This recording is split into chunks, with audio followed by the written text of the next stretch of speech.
Mason jars. They're awesome, but why the heck do the lids come in two pieces like that? Well, if you didn't already know, mason jars, their primary purpose is for food preservation.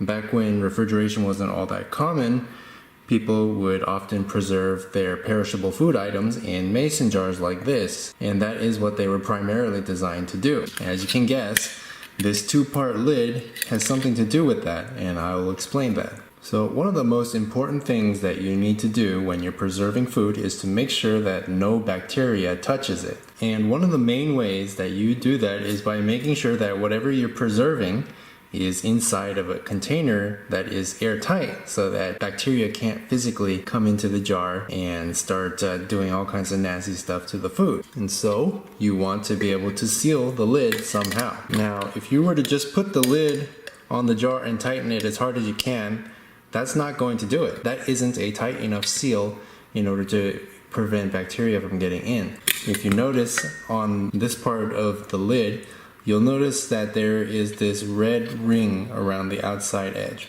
That is actually a special gooey compound which seals to the rim of the jar, but that doesn't happen just by putting the lid on and tightening it down real hard. You need to heat this compound up in order for it to seal to the jar. You do that by throwing it in the oven for a while. Now, that's where you run into your first problem though. What happens inside of a closed environment when you heat it up? Well, whatever gases and things that were inside will start to expand. When you have expanding gases inside of a closed container, it's going to want to escape the jar using the path of least resistance, and that of course would be by blowing the top off. And so in order to prevent that from happening, that's where this part comes in. You tighten it down on the jar, and that will actually physically prevent the lid from popping off even though the gases are trying to push it out. If you look at the lid from this side, you can see that the lid can go in this way, but it won't come out through the other way like that. Once you finish heating up the jar in the oven, then you take it out and you let it cool down.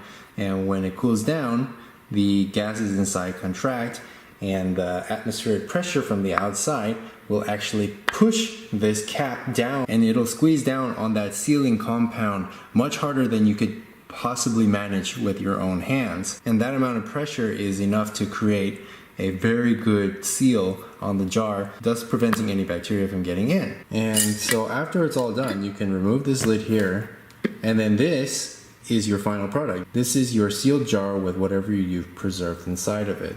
And so in order to open it, you would just pop the cap off, and then of course then you would have to refrigerate this, because then it will eventually start to spoil. Anyways, I hope this little video has helped you understand why exactly mason jar lids come the way that they are, and hopefully you've learned something new.